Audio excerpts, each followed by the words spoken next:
Permettez-moi de faire une analogie entre les programmes informatiques et les recettes de cuisine. Il existe de nombreux points communs entre un logiciel et une recette, avec une liste d'étapes à suivre, des règles qui déterminent à quel moment vous avez fini ou comment revenir en arrière. À la fin, on obtient un certain résultat. Si vous aimez cuisiner, vous échangez sans doute vos recettes avec vos amis et vous êtes probablement amené à les modifier. Si vous avez modifié votre recette, que le résultat vous plaît et que vos amis s'en régalent, il y a des chances pour que vous leur donniez la nouvelle version de cette recette. Et maintenant, imaginez un monde dans lequel vous ne pourriez pas changer votre recette parce que quelqu'un aurait décrété qu'il est impossible de la modifier. Et imaginez que si vous partagiez quand même la recette avec vos amis, ils vous traiteraient de pirate et feraient tout pour vous envoyer en prison pendant des années.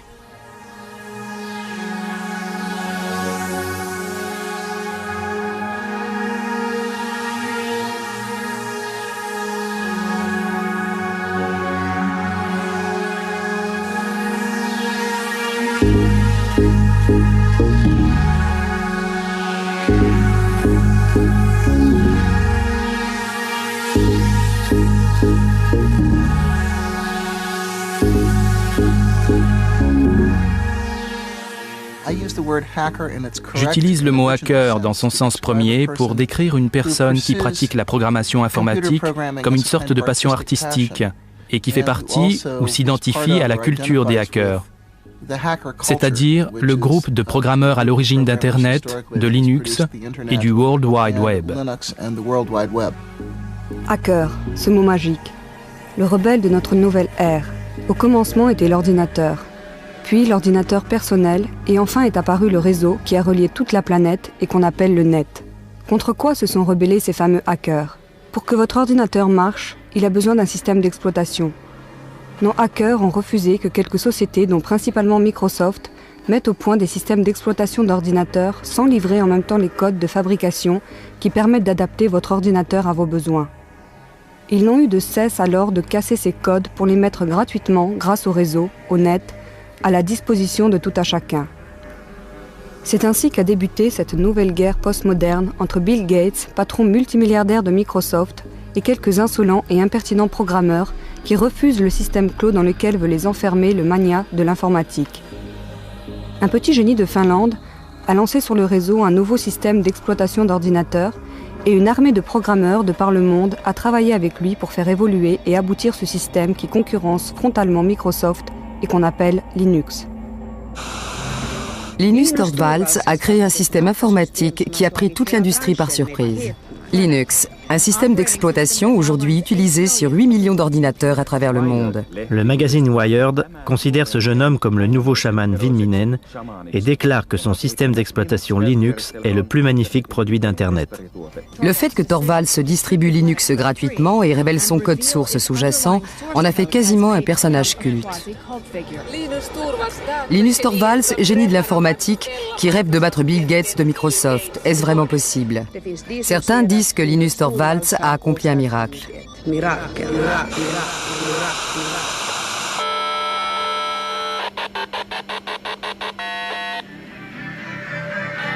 Tous ces programmeurs, tels des fourmis ouvrières, reliés entre eux par le net, ont fait évoluer la proposition de base de Linus Torvalds en l'adaptant, la modifiant, l'enrichissant, créant ainsi un des meilleurs systèmes d'exploitation au monde.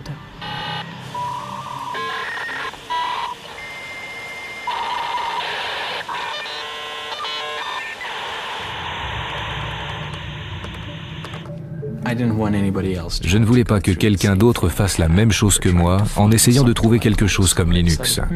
Je me suis dit, peut-être qu'un autre étudiant en informatique a besoin d'un système d'exploitation et comme ça, il ne partira pas de rien. Je ne voulais pas me battre contre des moulins à vent. Ce n'était pas Don Quichotte contre le reste du monde essayant de créer le meilleur des mondes possibles.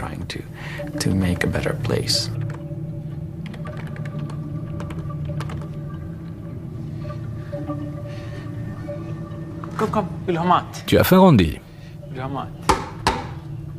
Je préfère travailler avec les gens par email plutôt que face à face. En face d'une personne, vous avez tendance à entrer dans toutes ces disputes typiques des réunions et à vous perdre dans des détails qui, somme toute, ne devraient pas avoir vraiment d'importance. Par email, vous prenez généralement le temps de réfléchir avant d'envoyer votre réponse.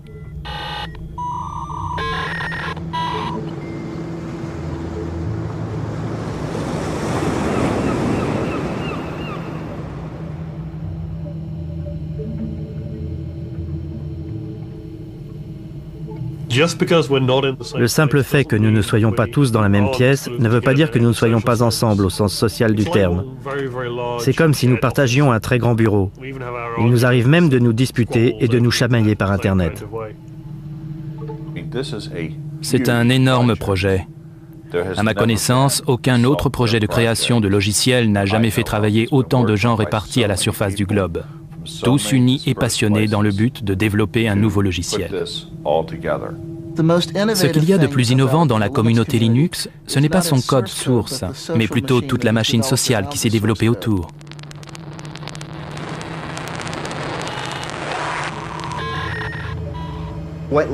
Pour expliquer ce qu'est Linux, je dirais que chaque ordinateur est différent.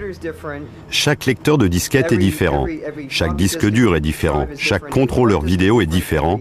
Et Linux est la chose qui sait comment faire en sorte que tous ces composants de l'ordinateur exécutent une tâche simple, telle que enregistrer le fichier sur le bureau, ou lire le fichier qui se trouve sur cette disquette, ou encore dessiner cette image à l'écran.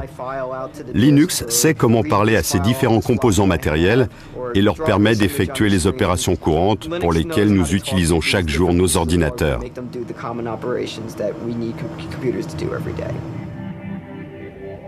À quoi fait-on exactement référence quand nous disons Linux ? Certains font référence au système d'exploitation informatique global sur lequel repose tout ce qui se passe à l'intérieur de votre ordinateur.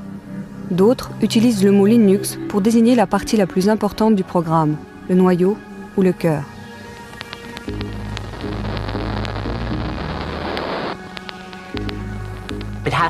Il faut remonter à la personne par qui tout a commencé, qui a utilisé Internet pour créer une communauté d'individus où tous avaient le sentiment que leur contribution était validée. Et cette capacité à favoriser la coopération pouvait uniquement provenir d'une personne élevée en Finlande.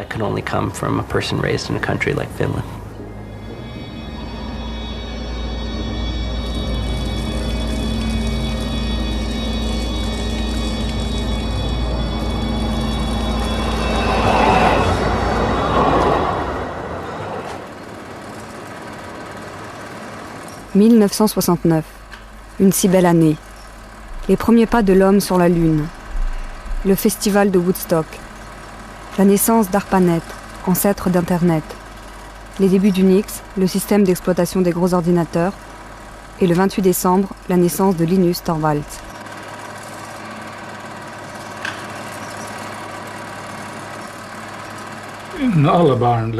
Tous les enfants apprennent surtout en jouant.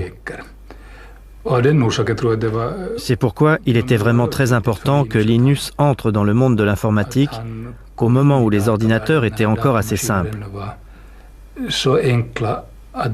Pour un garçon de 10-12 ans, c'était facile d'appréhender ce qui se trouvait à l'intérieur de l'ordinateur, d'en comprendre l'essence. Pour les garçons et les filles d'aujourd'hui, il est bien plus difficile de comprendre le même genre de choses, parce qu'il y a bien trop de niveaux et de couches d'éléments compliqués dans les ordinateurs actuels pour développer le type d'instinct et de compréhension que Linus a acquis par le jeu.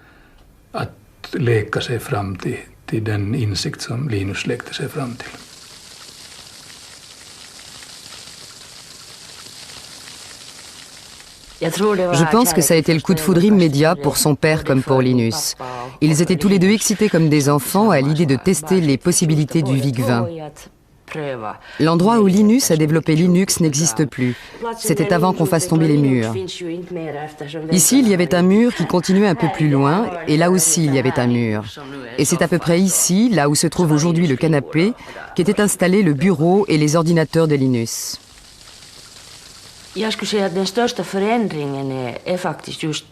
Je dirais que ce qui a le plus changé en lui est qu'il est devenu une sorte de gourou résistant.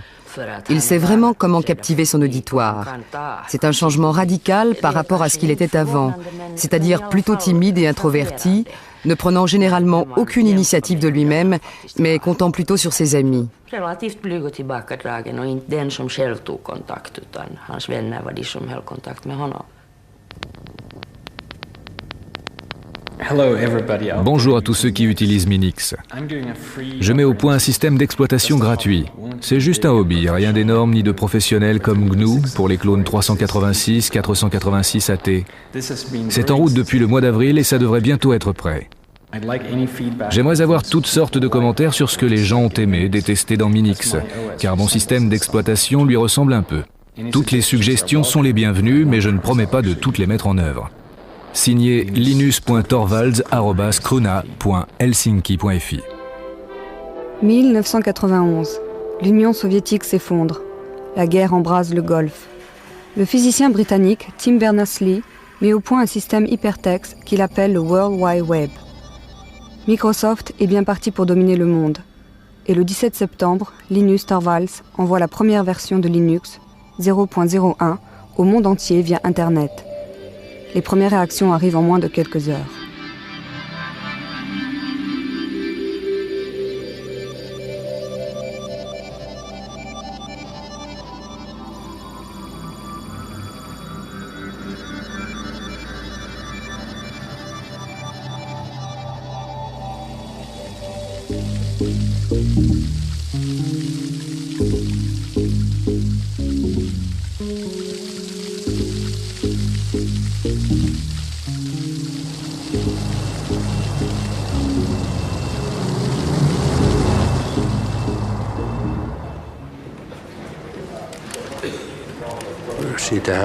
On a commencé à entendre parler de ce programme à la cafétéria. On disait qu'il avait commencé à être distribué sur le net. Puis on a entendu parler de ce Linus, du genre d'homme qu'il était. Mais en fait, il s'était déjà distingué auparavant par l'excellence de ses résultats.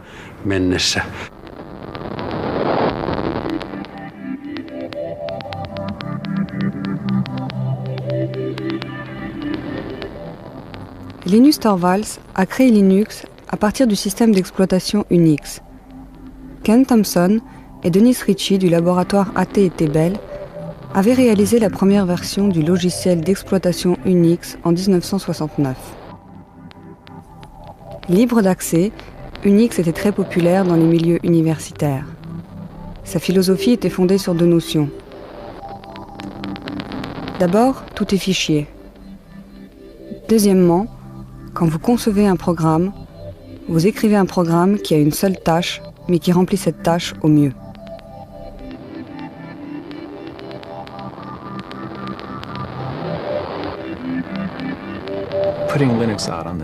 Il nous a semblé naturel de sortir Linux sur le net. Il y avait plein de bonnes raisons à cela.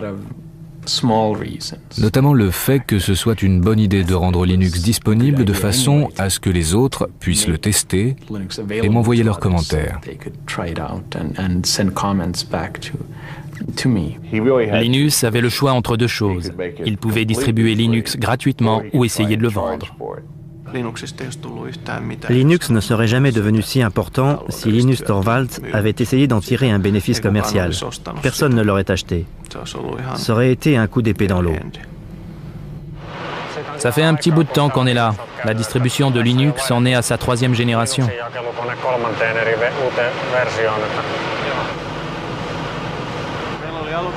Nous avons eu du mal à trouver assez de place pour caser Linux. Au départ, Linus ne voulait pas distribuer Linux gratuitement. Il a réfléchi très longtemps pour savoir sous quel copyright le sortir. Puis progressivement, j'ai réussi à le persuader de sortir Linux sous le copyright GNU.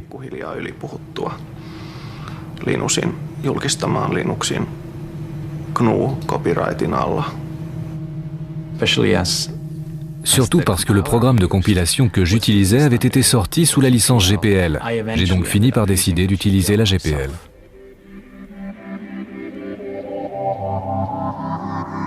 La GPL a été fondée par la Free Software Foundation au milieu des années 80. Cette fondation spécifie que si vous changez ou modifiez le code, vous devez mettre vos changements et améliorations à la disposition de tous gratuitement. La licence GPL avait pour but d'empêcher tout individu de s'approprier le monopole d'une nouvelle technologie importante.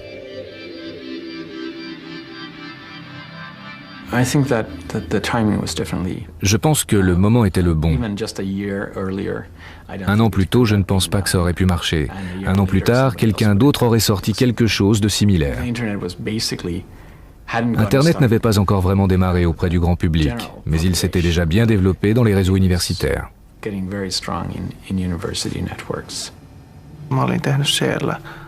J'avais écrit un programme de liste de diffusion à l'aide du langage de programmation C.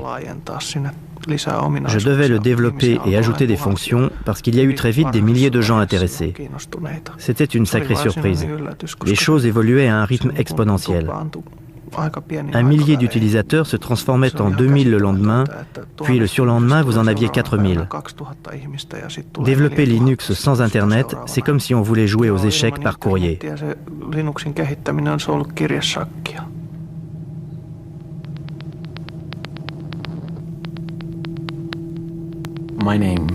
Mon premier choix de nom était Freaks, F-R-E-A-X, pour exprimer à la fois l'idée de free, libre et gratuit, et de freak, bizarre, sans oublier le X pour Unix. Je n'aimais pas l'idée de l'appeler Freaks. Ce n'était pas un nom très vendeur. Ari Lemke, qui a mis Linux sur site FTP, pensait que c'était une mauvaise idée et détestait vraiment ce nom. Quand il a lancé le site FTP, il l'a appelé Linux parce qu'il savait que c'était le nom qui marcherait. Le nom est resté et Linux est nettement meilleur. The name stuck, and Linux is the much better name.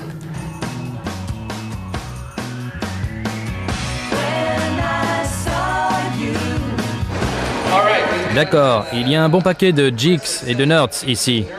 La première question de la catégorie Easy, facile, comment prononcer Linux? Eh bien, je prononce Linux comme Linux. Cependant, si vous êtes Linus Torvalds, vous le prononcerez sans doute Linux. D'un autre côté, si vous venez de la côte ouest des États-Unis, vous pouvez le prononcer Linux. Mais Linus Torvalds se fout pas mal de la façon dont vous prononcez Linux du moment que vous l'utilisez. J'ai commencé à jouer avec Linux en juillet 1991, peu de temps après que Linus ait sorti la version 0.09 du noyau. Je l'ai téléchargé depuis la Finlande. J'ai joué avec, je trouvais que c'était très clair. À ce stade, la largeur de la bande Internet sur la liaison transatlantique était très limitée. Il était donc très pénible de télécharger tous ces modules depuis la Finlande. Je me suis alors dit qu'il fallait faire quelque chose pour remédier à cela. J'ai utilisé ma station de travail personnelle, celle qui était sur mon bureau, tsx-11.mit.edu, et j'ai établi une archive miroir de toutes les sources du noyau sur ma station de travail privée. C'était le premier site FTP Linux à voir le jour aux États-Unis.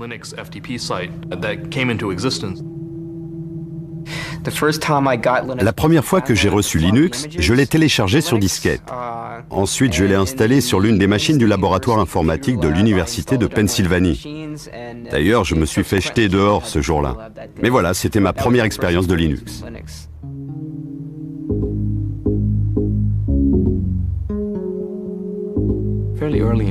Assez tôt, en 1992, je me suis rendu compte que je ne connaissais plus personne. Il ne s'agissait plus seulement de moi et de quelques amis. Il y avait moi et environ 200 personnes dont je n'avais pas la moindre idée de qui elles étaient, de l'endroit où elles se trouvaient, ni de ce qu'elles faisaient avec le système. Et c'était déjà un grand pas.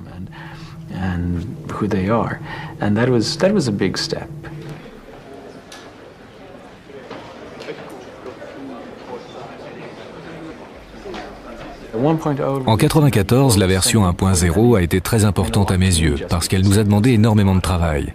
C'était sans aucun doute une étape cruciale dans l'utilisation commerciale de Linux. Avant la version 1.0, il était en effet très difficile d'utiliser Linux à des fins commerciales. Je vous souhaite la bienvenue au lancement du système d'exploitation Linux. Au départ, Linux a été développé pour Unix, particulièrement dans un contexte universitaire, parce que bien qu'il existe une version pour PC, son niveau de prix est très élevé. Vous pouvez acheter DOS pour un ordinateur personnel pour 200 marks, mais Unix peut facilement représenter un coût de 20 000 marks. Ce qui est quand même un peu trop cher pour un étudiant. Allez dans un magasin informatique et demandez-leur s'ils ont SCU Unix. Ils vous répondront « Non, par pitié ». En fait, c'est bien plus simple de l'écrire vous-même.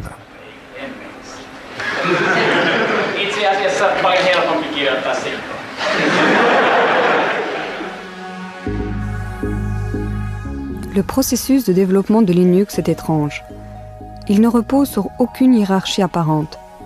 Tout le monde peut soumettre ses suggestions de changement du code, mais il y a une personne qui dirige, qui prend les grandes décisions et qui sélectionne les meilleures idées. Linus, le dictateur bienfaisant.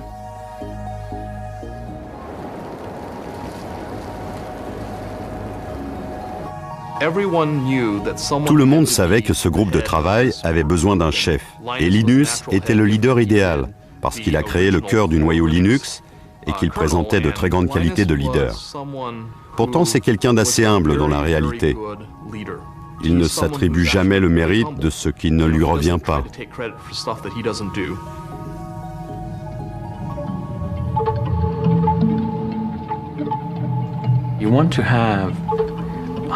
Je voulais que des centaines, des milliers de personnes travaillent sur le noyau en même temps, mais je ne tenais pas à ce qu'elles se marchent sur les pieds. Autrement, vous passez votre temps à résoudre des conflits. Vous vous retrouvez constamment pris dans des débats passionnés. Au départ, je pensais utile de présider cette hiérarchie, que les autres étaient comme mes lieutenants. Mais les choses ont changé.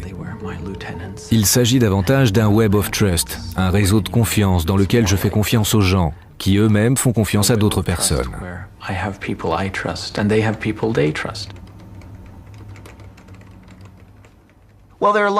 Beaucoup de choses motivent les développeurs. La fierté artistique, la satisfaction du travail bien fait, proche de l'artisanat, le sentiment idéaliste de faire partie de quelque chose de plus important que vous, quelque chose qui vous dépasse, le désir d'aider le monde et de trouver des solutions aux problèmes. En l'absence de rémunération, dans la plupart des cas, les gens cherchent surtout à se forger une réputation auprès de leurs pairs.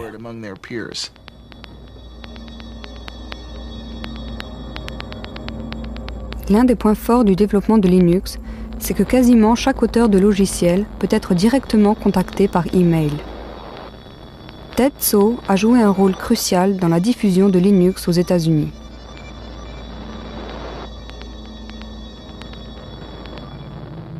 Pour être honnête, c'est très facile de dire « Si nous étions décisionnaires, nous ne ferions pas ces choses-là. » Mais on ne recevrait pas tous ces emails nous demandant « S'il vous plaît, je voudrais cette nouvelle fonctionnalité. » Donc je ne sais pas ce que je ferais si j'étais vraiment décisionnaire.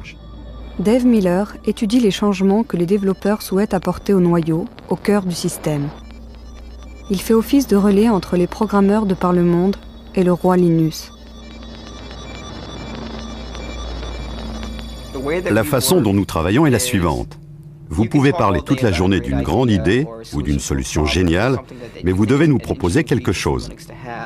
Montrez-moi quelque chose de concret, envoyez-moi un morceau de code, quelque chose de tangible que je puisse tester par moi-même, pour me faire une idée de ce dont il s'agit, plutôt que de parler toute la journée du sujet de façon abstraite. Alan Cox, hacker de génie, est le collaborateur le plus proche de Linus, son bras droit.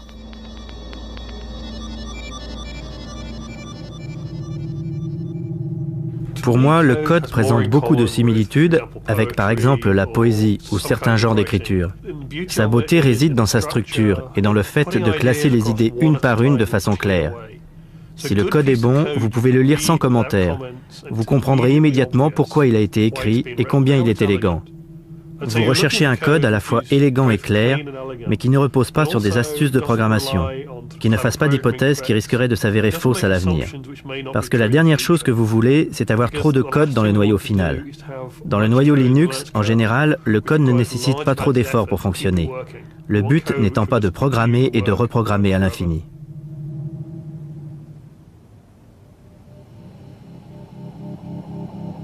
Après avoir dirigé le projet Linux pendant 5 ans à Helsinki en Finlande, Linus est embauché dans la Silicon Valley en Californie. Il voulait découvrir l'autre monde, celui du commerce et de l'industrie. Il voulait sortir du cocon de l'université.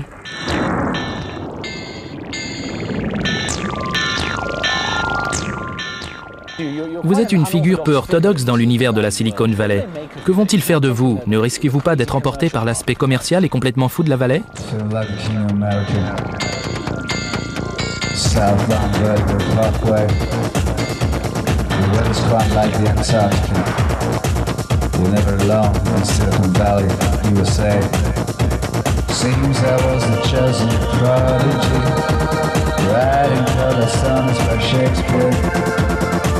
Some sort of balcony, we couldn't even get near.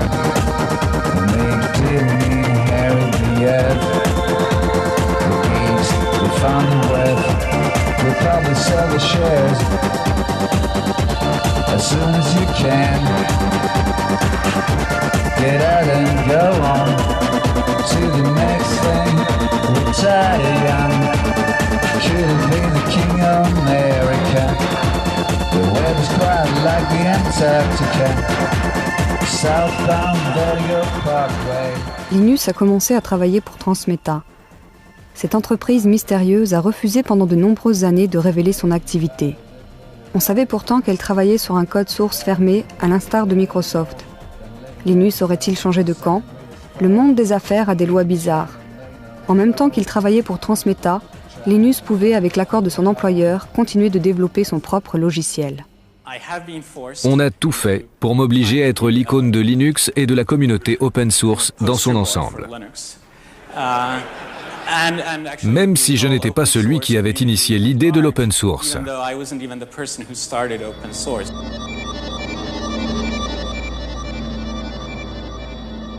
Personne ne représente toute l'histoire à lui seul. Et il n'y a pas qu'un seul point de départ. C'est comme le bambou. Vous ne savez pas où il commence ni où il finit.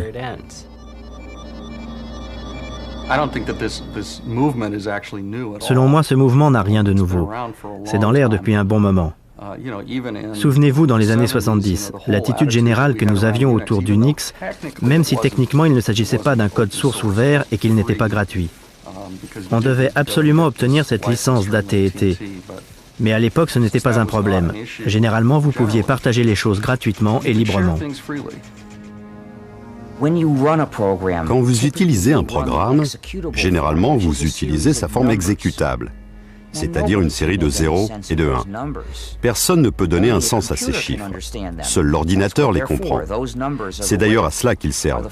Ces chiffres sont la forme du programme que l'ordinateur peut comprendre, mais pour les êtres humains, il est très difficile de savoir ce qu'ils signifient.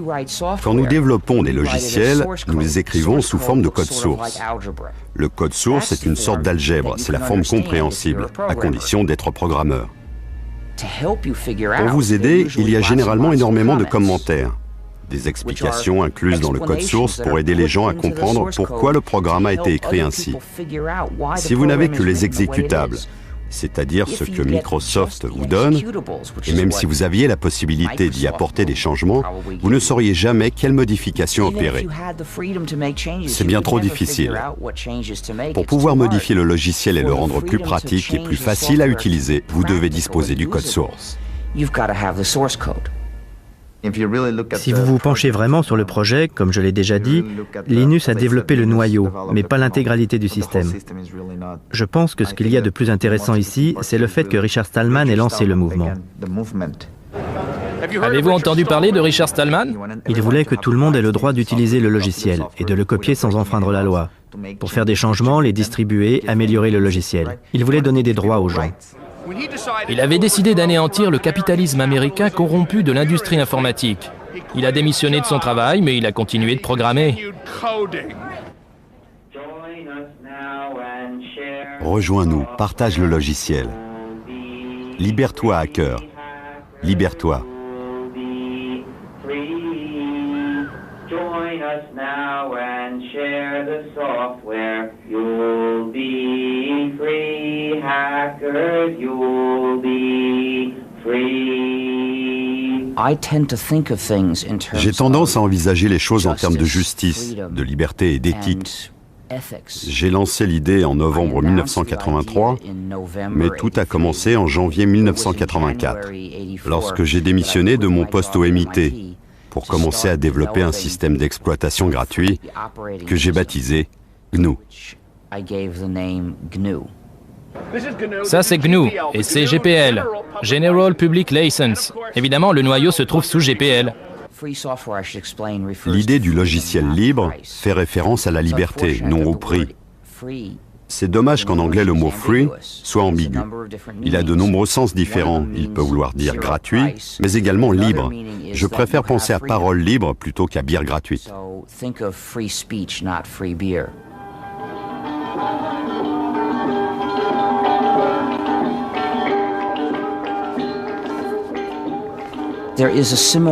Il existe une similitude entre le folklore, quand un poème ou une chanson s'affine ou change de forme d'un narrateur et d'un chanteur à l'autre, et la façon dont le logiciel libre s'améliore.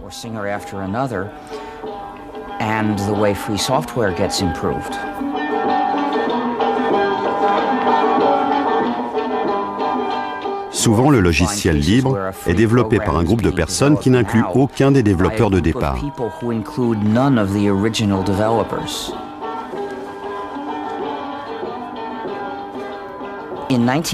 En 1991, nous avions presque terminé le système GNU.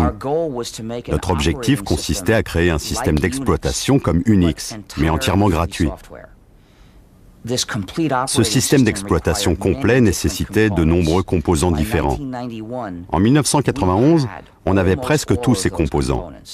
Nous avions écrit la plupart d'entre eux et nous en avions trouvé d'autres, écrits par d'autres développeurs à leur fin personnelle. Mais ça faisait l'affaire. On les a donc mis en service dans le cadre de GNU. Un composant majeur manquait encore, le composant qu'on appelle le noyau. C'était donc très utile pour nous quand Linus Torvalds a écrit son noyau.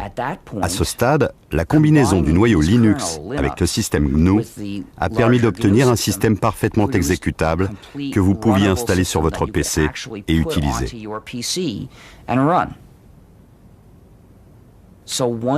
Une fois Linux développé, le système GNU était en fait finalisé et il a commencé à devenir de plus en plus populaire.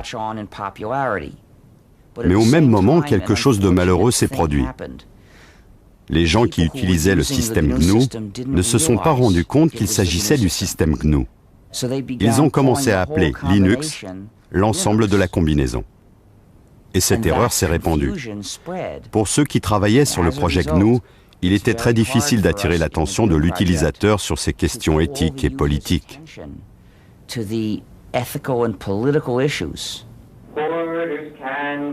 Les avares amassent beaucoup d'argent. C'est exact, hacker. C'est exact.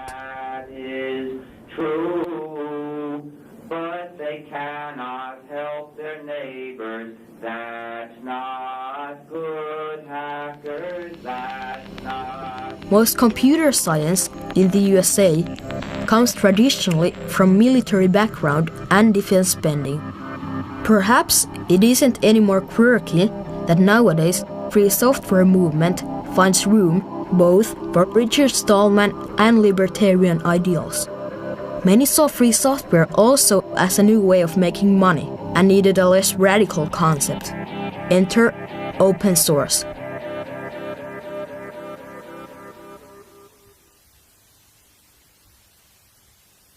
We looked at the history of advocacy in what at the time was still mostly called the free software movement, and we concluded that it hadn't worked. That in fact the rhetoric and the tactics used by Richard Stallman and the Free Software Foundation had probably left us worse off than we were when we started. The term open source doesn't really imply a lot of political issues like it used to. The free software term still does. There is now a second movement, the open source movement, where they consider only the practical benefits and they refuse, and I mean that literally, they carefully avoid the issues of principle, freedom, ethics, and making a good society for people to live in. That kind of language is implicitly threatening to people whose day-to-day concerns are, how do I increase my shareholder value? How do I keep control of my business? How do I address my actual down-to-earth problems? People like that, when you walk into their offices and say, you should use all open source for your business because sharing is good and hoarding is evil, it doesn't work. It just does, as communication, it fails. I am not against business. I don't believe in abolishing business. I do business myself. But I believe business should not dominate all of life. The rules of society should not be chosen primarily to please business. In early 1998, majority usage in the community went from free software to open source in 6 weeks flat in the late spring, early summer of 1998. And that told me that there had been huge pent-up demand in the community for a way of explaining what we were doing that was more effective. The whole attitude in the trade press and in the investor community completely turned around, 180 degrees. The same people who had spent years and years and years sneering dismissively at free software and talking about sandal-wearing freaks with long hair, those very same people within a year were falling all over themselves to write laudatory articles about the wonders of open source and peer review. And this was really funny because it was the same software and in most cases the same people.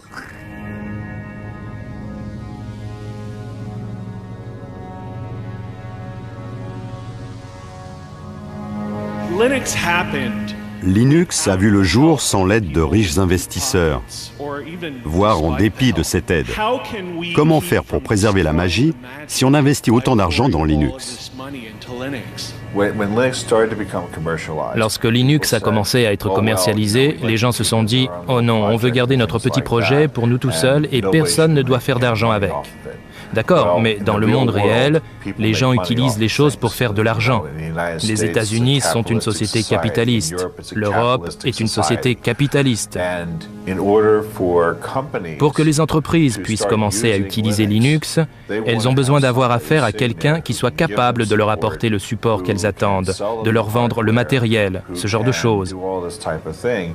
Et les gens qui vendent le matériel et le support vont gagner de l'argent.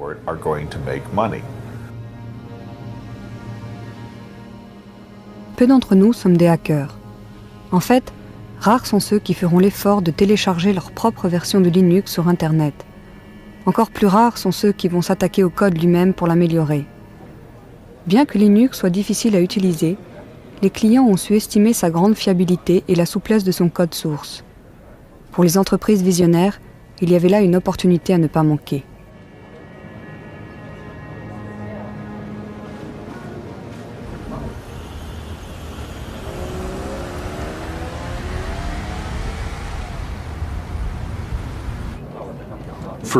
Red Hat ne cherchait pas vraiment à avoir un meilleur système d'exploitation que Microsoft ou Sun Microsystems. Ce qui comptait le plus, c'était de pouvoir livrer un système d'exploitation capable de résoudre les problèmes que nos clients n'arrivaient pas à régler avec un logiciel propriétaire. On s'est rendu compte de ce que nous faisions. On développait un programme, puis on publiait les codes. Alors, comment faire de l'argent de cette façon ?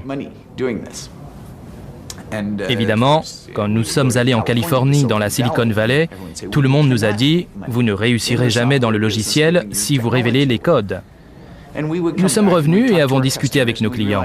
La seule chose qui les fidélisait, c'était justement que nous révélions les codes.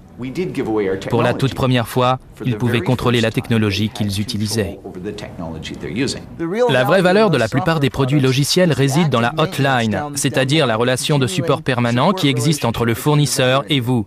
Et c'est d'ailleurs ce qui donne aux logiciels les caractéristiques de l'industrie de service et non pas celles de l'industrie de production.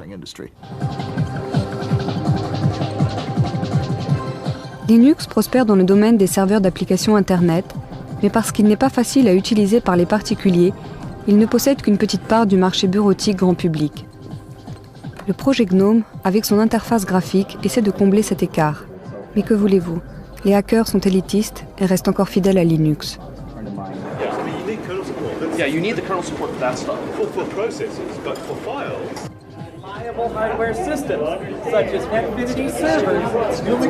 Hé, regardez qui est là. C'est un pingouin. Bonjour pingouin. C'est Tux en fait. Salut Tux. Le travail de Linus Torvalds donne naissance à encore plus de millionnaires et de milliardaires. Il donne même des cheveux gris à l'homme qui est de loin le plus riche du monde, Bill Gates. Microsoft utilise un modèle très traditionnel. Ils produisent un code source fermé. Ils le mettent sur CD et ils le vendent. Ils prennent tout le travail de développement à leur charge. Et tout leur revient. Une fois que vous êtes dans ce métier, il est très difficile de changer de culture, comme par exemple de s'orienter vers un métier de coopération où les programmes sont utilisés pour révéler le code. C'est facile de gagner de l'argent avec des produits dont le code source est fermé, que vous ayez ou non une grosse part de marché. Par exemple, actuellement, Microsoft n'est pas vraiment incité à ouvrir son code. Ce n'est pas dans son intérêt. Mais je pense que Microsoft sera forcé d'y arriver.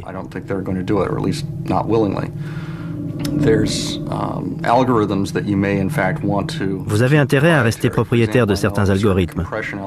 Par exemple, certaines entreprises ont énormément travaillé sur des algorithmes de compression, notamment pour le streaming multimédia. Elles ne tiennent pas à ce que les gens sachent comment elles ont fait, parce que c'est justement là que réside la valeur de leurs produits.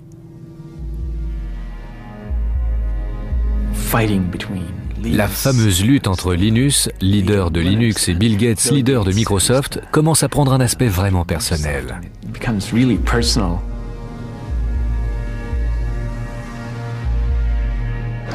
Une question de la catégorie bizarre. À qui appartiennent ces lèvres? Je vais vous le dire, ce sont les lèvres de Bill Gates en train de raconter un mensonge de plus.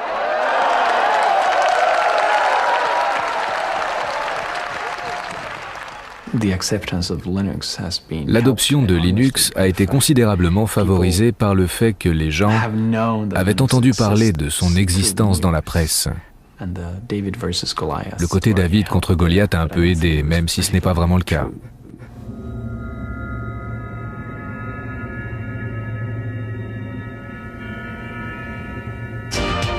You're a socialist. That's one of the labels people put on. Is that true? Det är ju ingen hemlighet, jag tillhörde radikalerna i slutet av 60-talet med gamla studenthus och studenternas FN-förening som organiserade nästan alla demonstrationer på den tiden. My personal belief system is more one of personal honor. And I don't care what anybody else does. I want to do what I feel is right. Att Linus håller sig oerhört på ett mycket bestämt avstånd från det där, från politik, och det hänger säkert ihop med att han så att säga skadades lite under sin tidigaste barndom av en mycket aktiv och politisk far. It is also about having a social conscience. And if you call that socialism, then yeah, I guess I'm socialist. Att han är radikal inom ett ganska bestämt område där han själv skapar ramarna för sitt område, eller han går, som jag upplever det, oerhört ogärna ut i det där i lösa, lite flummiga samhällspolitiska resonemang. Och där finns den här skiljelinjen mellan den här pragmatikern som vill syssla med någonting som är kännbart och inte låta liksom ångan åka ut genom det där öronen och flumma iväg om någonting som vi gärna gjorde på 60-talet. This is a community you can take, but you must give back. I am very pleased to announce to you today that the winner of this year's IDG Linus Torvalds Award is Debian. It's good that the Linux community has been fairly positive towards new things, including the commercial efforts. I'm from Brazil, and I would like to know what can we do to bring you to Brazil in May next year. Can you come to the VA party Wednesday night? I will almost certainly be there, yes. Okay. But I need to go to the green pass. See you later. I'm hearing that you're going shooting during the party. Well, you come with us, man. No. Tell him Anita said hi, and I'm still working on my speed. Tell him that he'll know what I'm talking about. I'm sure a lot of the community is worried that you know, these big enterprises, these big commercial vendors are not going to be able to give back to the community. The thing is that people expect other people to Les gens attendent des autres qu'ils soient gentils et fassent les choses bien. Mais je ne pense pas que ce soit vrai, ni que ça devrait l'être. Le pouvoir de Linux, c'est que même si personne ne vous aide, vous aurez toujours votre propre copie de Linux et la possibilité d'en faire ce que vous voulez. Je veux éviter d'être le politique de Linux. Je veux être quelqu'un que tout le monde trouve sympa, quelqu'un qui ne triche pas. Linus, une dernière question. Je viens d'Inde. Y a-t-il beaucoup d'Indiens qui contribuent au développement du noyau? Non, pas tant que ça. Quel est le message que vous aimeriez leur faire passer pour qu'ils soient de plus en plus nombreux à vous rejoindre? À mon avis, c'est surtout un problème d'infrastructure. Ils n'ont pas forcément d'accès à Internet, ou alors ils disposent seulement d'une connexion très lente. Les gens ne sont peut-être pas habitués à ce type de collaboration sur Internet. Ça les rend un peu nerveux. Un message pour les motiver, pour faire venir plus de développeurs? Je ne sais pas quels sont les problèmes en Inde, mais il y a sans doute des problèmes locaux que seuls les Indiens pourront résoudre, des problèmes dont le continent américain ne se soucie pas le moins du monde. À mon avis, c'est très motivant quand quelqu'un dit « Hey, je peux résoudre ce problème, je peux créer ma propre version de Linux et elle me conviendra mieux. » D'accord? Ça marche pour un Indien ou n'importe quelle autre personne. C'est ça qui doit motiver les gens. Et puis quoi que je dise, vous ne devriez pas en tenir compte. Linus, juste une seconde. Merci beaucoup. Merci à vous. La prochaine fois que vous passerez en Inde, j'essaierai, mais... si vous prenez de longues vacances. Je travaille pour un magazine hollandais. Comptez-vous venir aux Pays-Bas? Le but premier de Linux n'a pas été bien entendu d'anéantir Microsoft. En fait, Linux a été conçu pour fonctionner sur du matériel bon marché et pour résoudre des problèmes courants. Si vous n'avez pas d'argent, il offre une véritable alternative entièrement gratuite. Le projet Linux a démarré en Europe et aux États-Unis, mais aujourd'hui, le logiciel libre permet de trouver toujours de nouveaux programmeurs venant même de pays où l'informatique en est à ses premiers balbutiements.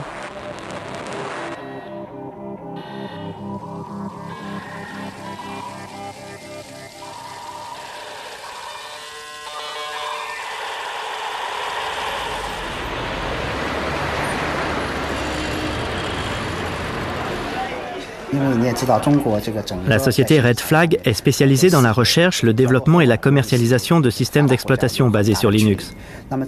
Comme vous le savez, la Chine est en retard sur les pays développés en matière d'informatique. L'écart est grand. Nous essayons de le combler le plus vite possible. Pendant ce temps, nous devons faire appel à l'expérience de nombreux autres pays. Nous attachons une grande importance au système d'exploitation. Nous avions commencé à développer sur Unix, mais à cause de la réglementation sévère du marché, nous avons échoué. Linux représente pour nous une grande opportunité, ainsi qu'une bonne base pour nous former aux nouvelles technologies du monde entier.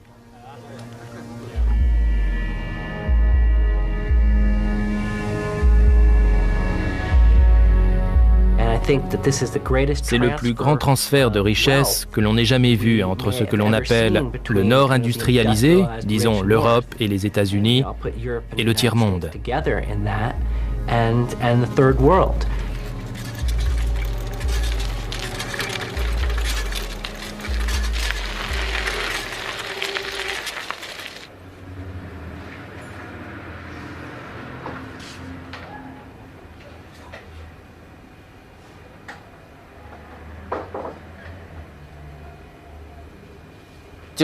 C'est le code source ouvert.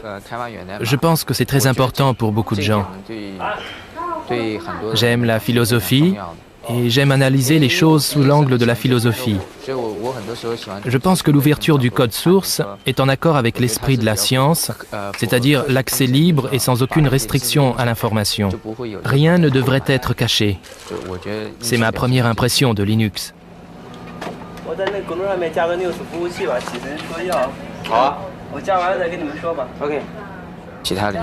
Cet esprit pourrait être étendu à d'autres domaines. Je n'ai jamais cru que cela devrait uniquement s'appliquer au domaine de l'informatique. Pour résumer, vous avez d'un côté l'une des classes les plus privilégiées des sociétés capitalistes, les programmeurs. Ils peuvent gagner tellement d'argent avec la programmation qu'ils ont le temps de se consacrer à leur hobby. Les programmeurs tels qu'Alan Cox peuvent imposer leur prix. Ce sont les gens qui se trouvent au sommet de la pyramide, qui transfèrent leur propriété intellectuelle, cette énorme richesse, vers des pays pauvres. C'est le socialisme en action, même si les libéraux sont horrifiés dès qu'on en fait mention.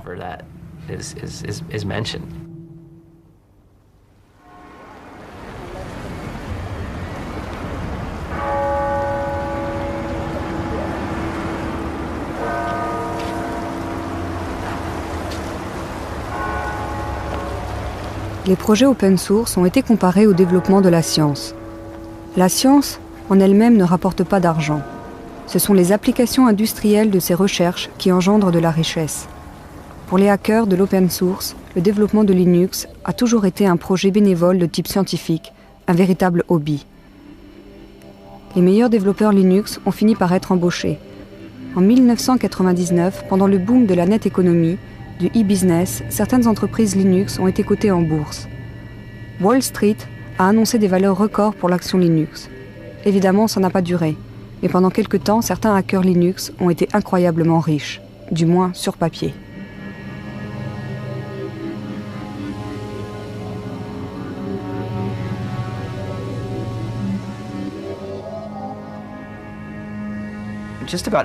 Avant cette folie boursière, tous ceux qui participaient au développement du noyau et qui gagnaient de l'argent avec Linux sont restés assez fidèles à ces valeurs, en acceptant des postes dans de nouvelles entreprises. La plupart d'entre eux font à peu de choses près la même chose que ce qu'ils faisaient avant de décrocher ces emplois. Honnêtement, à ma connaissance, aucun développeur n'a perdu sa liberté. Je continue à lire des suggestions de modifications tous les jours, comme je l'ai toujours fait. Je les soumets à Linus, comme je le faisais avant notre introduction en bourse. Certains d'entre nous conduisent peut-être de plus belles voitures, c'est à peu près la seule différence. Et peut-être qu'on mange plus souvent des sushis. Certaines personnes ont eu de la chance. Elles ont rejoint la bonne entreprise au bon moment et se sont débrouillées pour profiter de l'introduction en bourse. Certains se sont fait des millions de dollars, d'autres des milliards de dollars. La contribution de ces personnes était-elle plus importante que celle des autres? Dans certains cas, elles ont investi les sommes qu'il fallait au bon moment. Mais je pense que c'est un problème plus général. Ça ne concerne pas que la communauté open source. En fait, je ne crois pas qu'on ait une réponse satisfaisante à cette question. L'une des choses que j'aime dans Silicon Valley, c'est son grand dynamisme. Ici, tout est possible. Même le côté course à l'argent, qui paraît un peu de mauvais goût, a fortiori si vous êtes un Européen, c'est un très bon facteur de motivation, un bon moyen pour aller au bout de vos projets. Est-ce que le fait de vivre ici m'a changé? J'imagine que oui.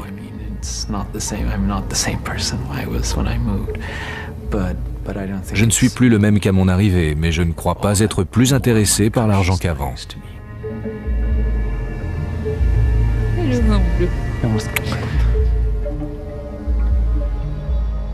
Le 11 septembre 2001 bouleverse notre monde.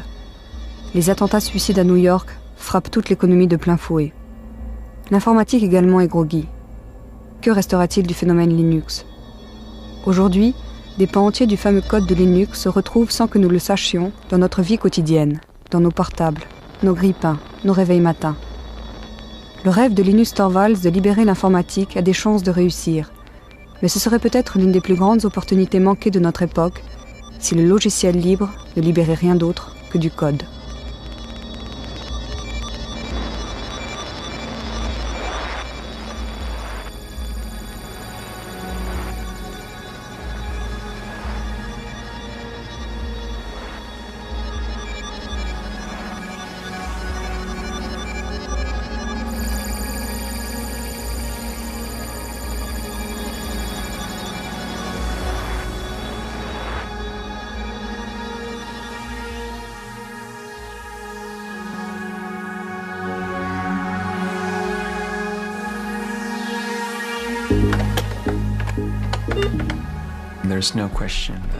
La question n'est pas de savoir si les progrès technologiques vont rendre Linux obsolète à un certain stade. La question est juste de savoir combien de temps cela va prendre. Randy, ne fais pas tes griffes sur le fauteuil.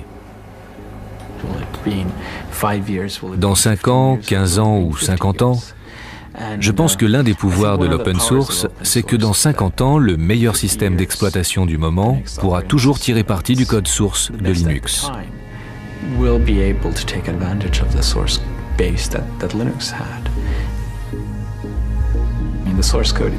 Dans une certaine mesure, le code source est la mémoire de Linux, et les gens pourront toujours l'utiliser comme une sorte de référence. Mais il y a autre chose.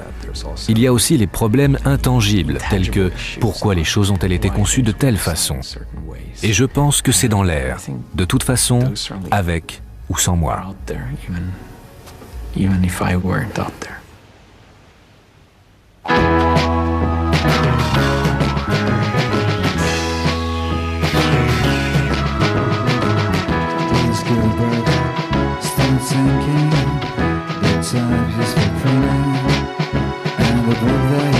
Will get people thinking. Let's lure in the little room is setting. Start to imagine a Bible, not the Latin, but the language we're swearing and eating and chatting. It's like this that it happens, like this that we see. Big changes through a human history. Not by some powerful taste decree, by botanic incremental degrees. Miss Linus goes to Washington to speak about praxis. Rachel Chains, little man and universal access.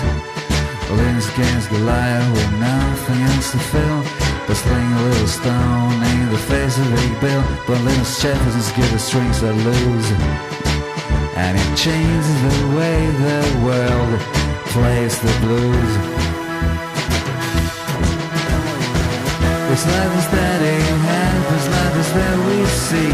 Big changes through human history, not by some powerful dictator's decree, by the tiny incremental degrees.